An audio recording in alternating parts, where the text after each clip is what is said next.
Welcome to the Explainer. Today, we're going to pull back the curtain on the invisible forces that make things hot and cold, and you'll see they're at work everywhere, from the palm of your hand all the way up to the entire planet. So let's start with something you've probably held in your own hands. It's a freezing cold day, right? You rip open one of those little pouches, you give it a good shake, and bam, you've got your own little personal furnace. So how does it do that? Is it some kind of magic? Well, not exactly. And then, on the flip side, you've got this. You're at a game, someone gets a sprain, and someone grabs a bag, gives it a hard squeeze, and it becomes instantly, almost shockingly cold. You know, these two simple little objects, they hold the key to a really fundamental principle of how the universe works. All right, so let's get right into it. The secret behind both that hand warmer and that cold pack is something called energy exchange. And the wild thing is, it's happening all around us, all the time. Okay, so here's the big idea, and it's actually pretty simple when you think about it. Nothing in the world just is. Everything is always changing. Water freezing, wood burning, you name it. And every single one of those changes is basically an energy transaction. For a substance to change, it either has to give away some of its internal energy, or it has to grab some energy from whatever's around it. And what's super cool is that all these energy transactions, they really only fall into two main buckets. On one side, you have exothermic reactions. Just think exo like exit. These are the reactions that push heat out into their surroundings, making things warmer. And on the other side, you've got endothermic. Think endo for enter. These are the ones that pull heat in, making everything around them colder. So first up, let's talk about the show-offs of the chemistry world, exothermic reactions. These are the processes that are always giving off heat, sometimes light, and just generally warming up the world around them. And believe it or not, you run into these things all the time. That crackling campfire, classic exothermic reaction. Even something as slow as rust forming on a piece of metal is actually releasing a tiny bit of heat. And get this, even water freezing into ice releases energy. It has to dump its heat energy in order to lock into that solid crystal structure. But here's a really amazing example on a huge scale, one you've definitely felt. You know that sticky, heavy, humid feeling in the air right before a big thunderstorm? That is not just in your imagination. That's the atmosphere literally being heated up as billions and billions of water vapor molecules release their energy to condense into clouds. Okay, so we've seen the world heat up. Now let's switch gears and talk about how things chill out.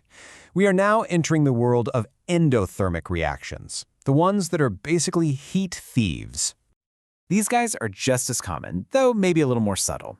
Think about it. When you drop ice in a drink, the drink gets cold because the ice is actively stealing heat from the liquid to fuel its melting process. Or sweat. The whole reason we do it is so it can evaporate, and that evaporation process pulls heat away from your skin, cooling you down. Even photosynthesis, the basis for almost all life, is endothermic. Plants are absorbing energy from the sun. So, just how powerful can this heat stealing really get? Well, there's this classic chemistry demo that's just wow. If you mix two specific chemical powders on a little puddle of water, the reaction starts sucking up heat from its surroundings so fast and so violently that it instantly freezes the puddle solid, gluing the beaker right to the table. That is some serious cooling power. So what's the big deal with all this?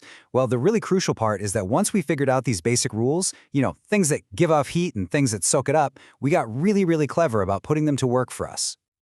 And you can see this engineering everywhere. On the heat release side, you've got those hand warmers we talked about, using slow motion rusting to keep your fingers toasty. There are even self-heating cans of food for camping. And on the heat absorption side, you've got those instant cold packs. And the entire technology behind your refrigerator and your air conditioner, it's all built around a liquid that's constantly evaporating and absorbing heat over and over again. Okay, so we've gone from something you can hold in your hand to the stuff in your kitchen. But now, let's zoom way out. Because these exact same rules, these same principles, they govern life itself, and even the most powerful forces on our planet. Just look at life itself. It's this perfect, beautiful balance, right? Plants perform that endothermic reaction, photosynthesis, absorbing the sun's energy to make food.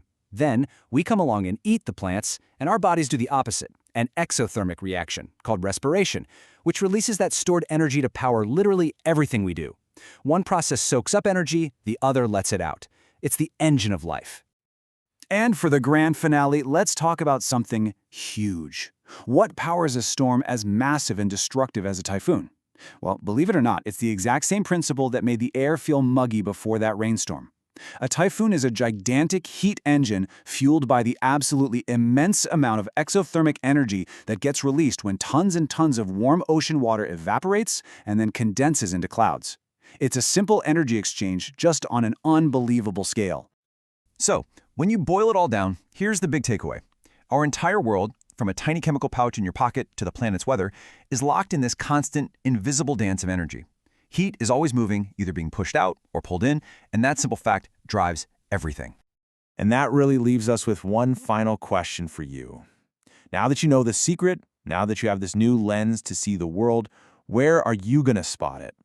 The next time you feel a cool breeze or the warmth from a cup of coffee, you'll know exactly what's going on behind the scenes. So, where will you spot the next hidden energy exchange?